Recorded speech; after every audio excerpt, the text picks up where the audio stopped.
7 द्विपक्षीय मुद्दों पर बात, परमाणु मुद्दे पर कोई वार्ता नहीं हुई है।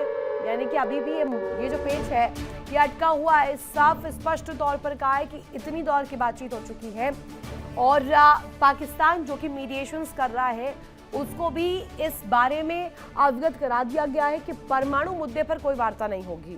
परमाणु मुद्दे पर किसी फॉरेन प्रेशर के अंडर ईरान काम नहीं करेगा।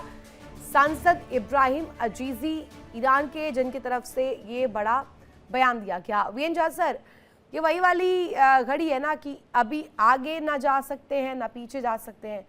अमेरिका के लिए तो बहुत बड़ा प्रश्न चिन्ह यहाँ पर खड़ा हो गया और 29 तारीख जैसे जैसे पास आ रही है, आप आई एम श्योर कि इस बात को रिकलेक्ट कर पा रहे होंगे। हमारी और आपकी जब चर्चा हो रही थी 29 अप्रैल बहुत इंपॉर्टेंट कड़ी है और अभी अगर देखा जाए तो क्या वो जंग रुकवाने पर हामी भरेंगे डोनाल्ड ट्रंप? मुश्किल है ऋतु, क्योंकि आप देख लीजिए डेलीगेशन कितनी बड़ी है और किस मकसद से आ रही है। पहले ईरानी डेलीगेशन आई हुई है और उन्होंने ये चीज़ क्लियर कर दिया है कि डायरेक्ट वार्तालाप नहीं होगी, डायरेक्ट बातचीत जो यूएस के डेलीगेशन से है वो नहीं होगी। इसका मतलब दोनों डेलीगेशन जो बायलैटरल टॉक जो चल रहा था वो एक स्टेप ऑलरेडी पीछे आ गया है। जो 1979 के बाद जो पहली बार बातचीत हुई थी फर्स्ट राउंड ऑफ टॉक में, वहाँ से ये दोनों एक कदम ऑलरेडी पीछे आ चुके हैं और डेलीगेशन का जो स्तर है वो भी थोड़ा सा नीचे आ गया है, क्योंकि अब जब डायरेक्ट नेगोशिएशंस नहीं हो रहा है, डायरेक्ट टॉक नहीं हो रहे हैं और ना जेडी वैंस आ रहे हैं ना कोई और जो बड़े नेता हैं वो आ रहे हैं। विटकॉफ और कुशनर ये दोनों वहाँ पे आ रहे हैं। तो कुशनर तो सपोर्टिव रोल में होते हैं, विटकॉफ निगोशिएटर हैं लेकिन वो कोई डिसीजन नहीं लेंगे। तो ये यहाँ पे फिट बैठता है कि एक तो डायरेक्ट निगोशिएशन नहीं हो रहा है और बहुत सारे स्टिकी मुद्दे हैं। तो पहले ईरान जो है अपना डेलीगेशन भेज के अपना जो मेन उद्देश्य है, मेन उसके स्टिकिंग पॉइंट है वो पाकिस्तान को कन्वे कर दिया है। अब पाकिस्तान पोस्ट बॉक्स है, वो उनका जो मैसेज है वो यूएस को दे देगी, यूएस अपना मंतव्य रखेगी पाकिस्तान को, पाकिस्तान ईरान को कन्वे कर देगी। लेकिन एक चीज़, एक जो सिल्वर लाइनिंग है वो इसमें भी है कि अगर जहाँ जहाँ स्टिकी मुद्दे हैं, जो 5 मेन स्टिकी मुद्दे थे और बाकी भी कुछ हैं, तो अगर उस पर कोई प्रोग्रेस होती है तो ये वेलकम साइन है। हम पूरा विश्व पहले से ही कर रहा है कि कह रहा है कि ये वार्ता कितनी सफल होगी हम नहीं जानते हैं, लेकिन अगर थोड़ी सी भी इसमें प्रोग्रेस हुई जिससे कि चाहे वो स्टेट ऑफ हॉर्मुज हो चाहे ये टेंशन हो, इसमें अगर कहीं थोड़ा सा भी रिलीफ मिले तो ये वेलकम योग्य है। तो इसलिए हमें इसको बिल्कुल सिरे से खारिज नहीं कर देते हैं इसको, हम इसको एक पॉजिटिव डेवलपमेंट मानते हैं। लेकिन मसला आगे बहुत बहुत अलग अलग तरह के हैं, बड़े बड़े तरह के हैं। यूएस को एक चीज़ समझना पड़ेगा, यूएस और इसराइल को, कि जब ईरान ने एक बार न्यूक्लियर का संवर्धन किया हुआ है, यूरेनियम का संवर्धन किया हुआ है, तो ये उनके दिमाग में है। अब आप उस दिमाग को वाइट वॉश नहीं कर सकते हैं कि पानी से धो दिया या चूना से धो दिया तो पुत गया। नहीं, जिस दिन लड़ाई खत्म होगी उस दिन के बाद फिर से जो ईरानियन एफर्ट हैं वो इनरिचमेंट के लिए शुरू होगी, क्योंकि इनरिचमेंट उनकी आवश्यकता है, क्योंकि उनके आप ये पास कह रहे हैं इनरिचमेंट आवश्यकता है और इनरिचमेंट पर शायद वो बातचीत करे भी ना, जैसा कि अभी इब्राहिम अजीजी की तरफ से कहा भी गया है। अब वो कह रहे हैं कि आप तमाम मुद्दों पर कर लीजिए, सॉर्ट आउट कर लेंगे मैटर, लेकिन no talks on nuclear asset, nothing on nuclear weapons. मतलब वो क्लियर कर रहे हैं कि हमें इस पर बात करना ही नहीं है। अजित आप सर कनेक्ट है, उनसे भी एक प्रतिक्रिया लेते हैं। एक बड़ी खबर उसके बाद सर मैं आ रही हूँ। विदेश मंत्री अब्बास अरागची का इस बीच बयान सामने आया, नाकाबंदी हटाने पर वार्ता होगी, धमकी दबाव में वार्ता बिल्कुल नहीं होगी। अगर चाहे अमेरिका की प्रेशर क्रिएट कर इस तरीके से वार्ता कर ले और मसले को सुलझाने के लिए कोई कदम रखे, तो ये नहीं है पॉसिबल, ये इम्पॉसिबल है। नाकाबंदी हटाइए, उसके बाद आप वार्ता करिए, क्योंकि धमकी और दबाव के आगे ईरान रेडी नहीं है बातचीत करने के लिए। अजित आप सर, बहुत क्लियर इंडिकेशन है, क्लियर ये कहा गया है कि आप नाकेबंदी हटाइए, ब्लॉकेड हटाइए, उसके बाद आइए बातचीत करने के लिए। आप ब्लॉकेड करके क्या ये दुनिया में मैसेज देना चाहते हैं, नैरेटिव देना चाहते हैं कि आपने प्रेशर में डाला हुआ ईरान को? अजित आप सर।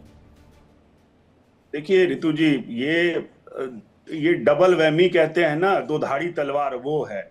ईरान निश्चित रूप से प्रेशर में है, खास करके जो आपने कहा आर्थिक नाकाबंदी जो हुई है, इससे ईरान को बहुत लॉस हो रहा है।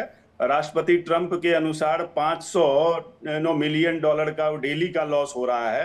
हाँ। मतलब 50 करोड़ डॉलर का डेली का लॉस हो रहा है, राष्ट्रपति ट्रंप कहते हैं। तो कुछ ना कुछ, और खास करके अब देखिए ये ब्लॉकेज जो अमेरिका ने किया है उसकी वजह से अब ऐसी भी खबरें आ रही हैं कि खार्ग आइलैंड पे जो इनके स्टोरेज फैसिलिटी हैं वो सारे अब फुल होने की स्थिति में हैं। उसके बाद अभी इन्होंने शुरू कर दिया है जो इनके लार्ज जो कंटेनर्स हैं उसमें जो फ्लोटिंग स्टोरेज फैसिलिटी है, अब उसमें तेल भर रहे हैं, वो रखने की कोशिश कर रहे हैं।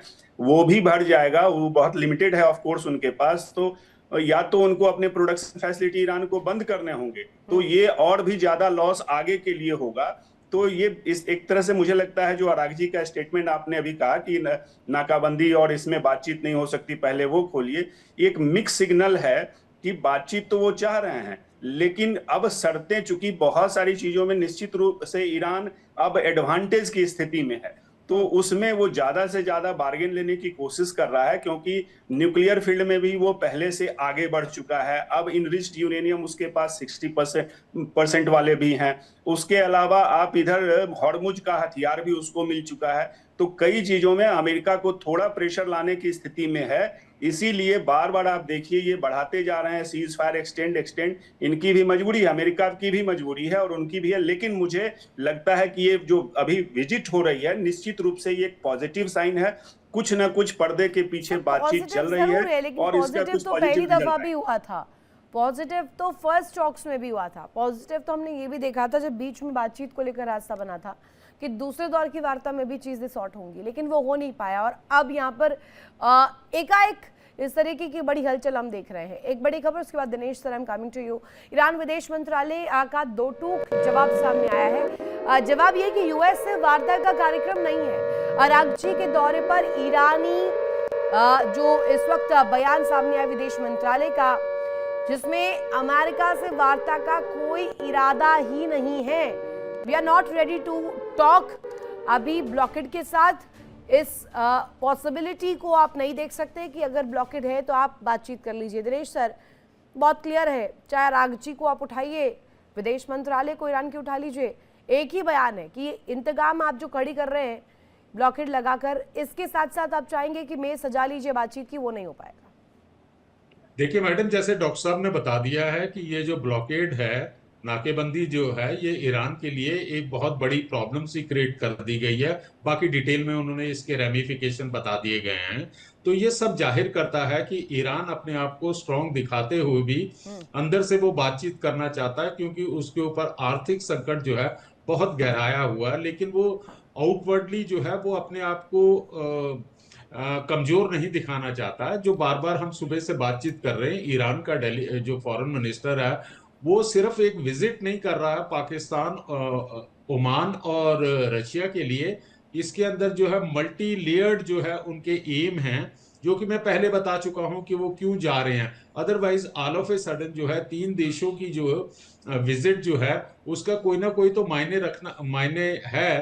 तो बेसिकली वो हर चैनल से जो है अपनी मैसेजेस जो है वो अमेरिका को पहुंचाना चाहता है किसी तरह से कि ये युद्ध शांत हो, और उनकी टर्म्स ऑफ रेफरेंस अगर 100% नहीं मानी जाती तो कुछ ऐसी वाया मीडिया निकले जिससे कि बातचीत के टेबल के ऊपर आया जा सके।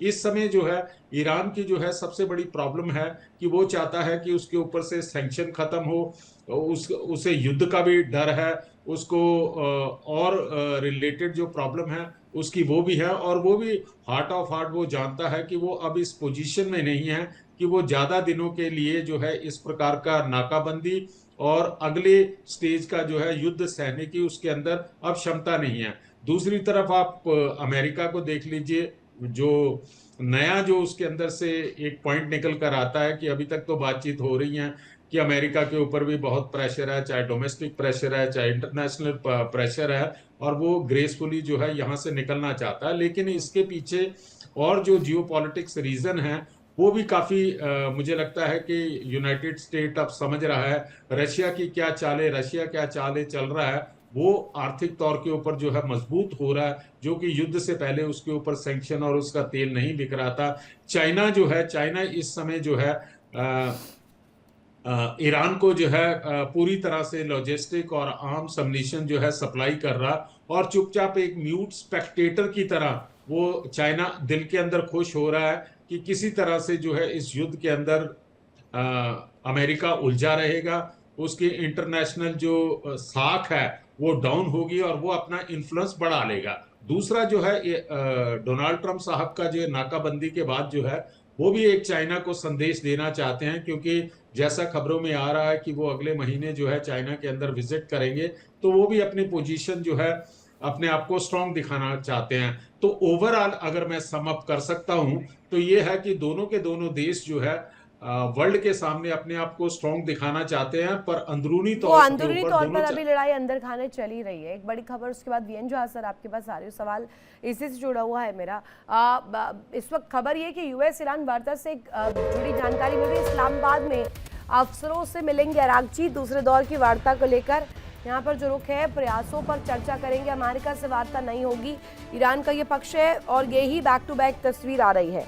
यहाँ ईरान इस पक्ष में है कि इस ही स्टांस के साथ कम से कम ब्लॉकेड खुले, नाकेबंदी खुले, और नाकेबंदी खुलने के साथ हम बातचीत के लिए कुछ आगे रुख रख सकते हैं, लेकिन उससे पहले no talks without opening this blockade.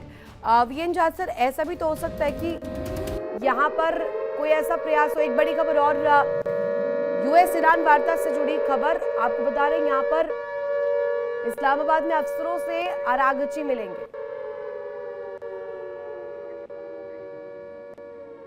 वीएन जहाज सर, मुझे ये समझाइएगा, अगर हम कहेंगे ट्रैप भी तो हो सकता है कि फंसाने का प्रयास हो, कह दीजिए बातचीत हो रही है और एक ही हो सकता है, दैट्स पॉसिबल। डोनाल्ड ट्रंप ने वो भी किया है, एक रात में मिडनाइट में अटैक कर दें।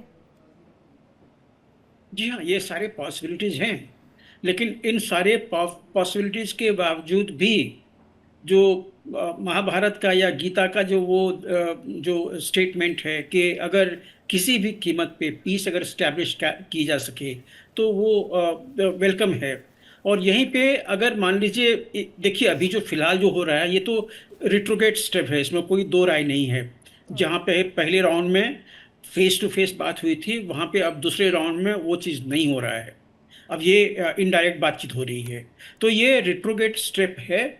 लेकिन देखिए इसकी जो झुलस है, इसकी जो तपिश है, वो दोनों पार्टी को फील हो रही है। ईरान को तो फील हो ही रही है और अमेरिका को भी फील हो रही है। अमेरिका को भी एक मतलब एक नैरेटिव चाहिए वहाँ से निकलने के लिए, एक ऐसा फेस सेविंग मेजर चाहिए वहाँ से निकलने के लिए जिससे कि उसकी कल को किरकिरी ना हो।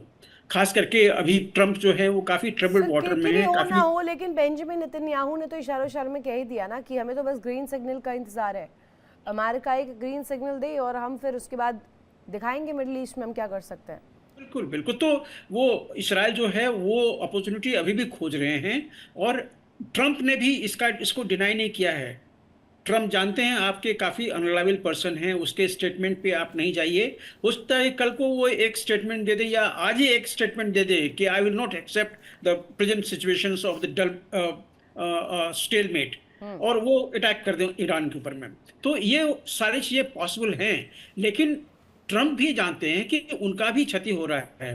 वो उन्होंने अपना एक अभी शिप जो डिस्ट्रॉयर है वो और आगे भेजा हुआ हॉर्मुज के आसपास में। अरे तो सर वो खुर्रम शहर का क्या, उस खुर्रम शहर का क्या, वही चीज मैं कह रहा हूँ। वो जो उसने अपनी तिगड़ी तैयार की है ईरान ने, उसका क्या, वो दिवाली पर जलाने के लिए थोड़ी रखी है। ऐसे थोड़ी है कि बेंजामिन नेतन्याहू अगर करेंगे तो इधर से छोड़ दिया जाएगा। अब ये जलजला जब आएगा तो पूरी दुनिया के लिए आएगा। एक बड़ी खबर, उसके बाद आ रही हूँ मैं वापस सर।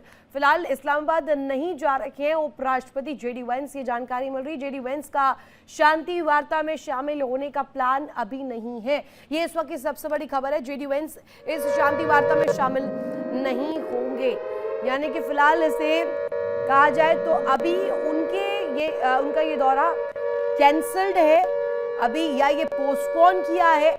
आगे आने वाले समय में क्या जेडी वेंस इसको लेकर रुख रखेंगे कि अगर ईरान सेटलमेंट के लिए रेडी हो जाता है तो इस पर वो भी विचार करेंगे कि वो इस्लामाबाद जाए या ना जाए। देखिए इंडिया डेली 24/7 अब आपके स्मार्ट टीवी पर। इंडिया डेली मौजूद है सभी डिजिटल प्लेटफॉर्म पर लाइव और लगातार। इंडिया डेली 24/7 हर दिन राष्ट्र को समर्पित।